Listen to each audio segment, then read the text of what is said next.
दोस्तों, क्या आपको पता है कि दुनिया के एक फैसले ने सिर्फ 24 घंटे में सोने चांदी को हिला दिया? क्या एक सीज फायर आपकी जेब को सीधा फायदा या नुकसान पहुंचा सकता है? क्या डोनाल्ड ट्रंप के एक बयान से भारत में सोना 3000 और चांदी 13,500 तक उछल सकती है? और सबसे बड़ा सवाल, क्या ये तेजी असली है या आने वाले क्रैश का ट्रैप? आज की इस वीडियो में हम आपको बताएंगे वो ग्लोबल गेम जो सीधे आपके गहनों और आपकी सेविंग्स की कीमत तय करता है। क्योंकि आज जो सोने चांदी में तूफान आया, उसके पीछे सिर्फ डिमांड नहीं बल्कि पूरी दुनिया की पॉलिटिक्स काम कर रही है। दरअसल हाल ही में अमेरिका और ईरान के बीच चल रहे तनाव के बीच अचानक एक बड़ा ट्विस्ट आया जब डोनाल्ड ट्रंप ने ईरान के साथ 2 हफ्ते के लिए सीज फायर का ऐलान किया, यानी हमले रोक दिए गए। और यही वो पल था जिसने पूरी दुनिया के बाजार को हिला दिया, क्योंकि जैसे ही खबर आई, गोल्ड और सिल्वर में जबरदस्त उछाल देखने को मिला। चांदी 13,500 रुपये प्रति किलो तक उछल गई और सोना भी करीब 3700 रुपये प्रति 10 ग्राम तक बढ़ गया। इतना ही नहीं, इंटरनेशनल मार्केट में भी गोल्ड $4800 प्रति ऑन्स के ऊपर पहुंच गया। लेकिन यहाँ कहानी और इंटरेस्टिंग हो जाती है, क्योंकि ये उछाल सिर्फ डर की वजह से नहीं बल्कि राहत की वजह से आया। जी हाँ, जब युद्ध का खतरा कम होता है तो तेल की कीमतें गिरती हैं, डॉलर कमजोर होता है और निवेशक फिर से सोने की तरफ भागते हैं। यानी ये गेम उल्टा चलता है। पहले डर से सोना बढ़ता था, अब राहत से भी बढ़ रहा है। और यही आज का सबसे बड़ा ट्विस्ट है, क्योंकि कुछ ही दिन पहले जब डोनाल्ड ट्रंप ने ईरान को डेडलाइन दी और युद्ध का खतरा बढ़ा, तब सोना और चांदी में गिरावट भी देखने को मिली थी। यानी मार्केट पूरी तरह न्यूज ड्रिवन हो चुकी है, एक बयान और हजारों करोड़ों का मूवमेंट।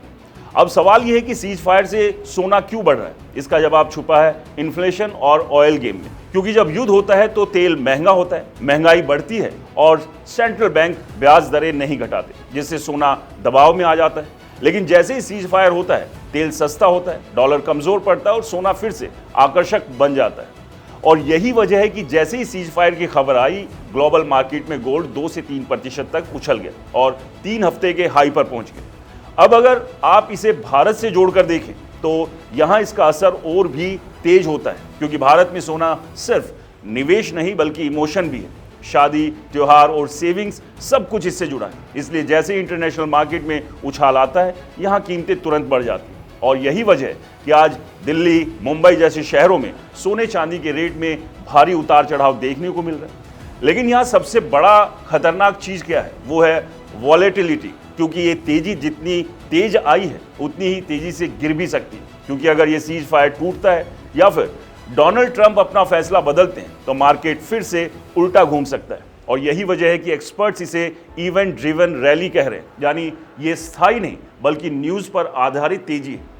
अब यहाँ आम निवेशक सबसे बड़ी गलती क्या करता है? जब कीमतें तेजी से बढ़ती है तो वो डर के मारे खरीदता है और कहीं और महंगा ना हो जाए, और जैसे ही गिरावट आती है तो नुकसान में बेच देता है।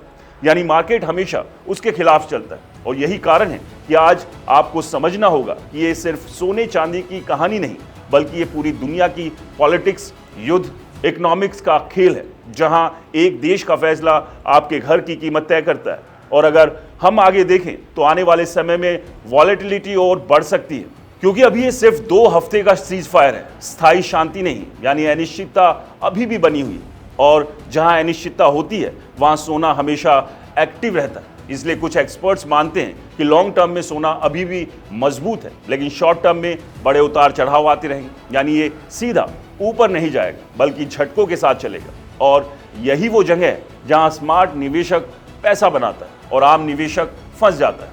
अब आखिरी सवाल, आपको क्या करना चाहिए?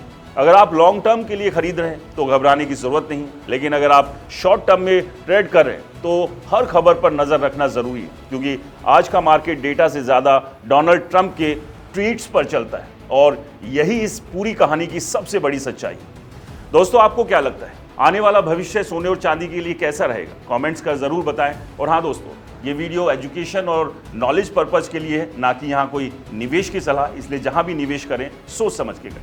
नमस्कार।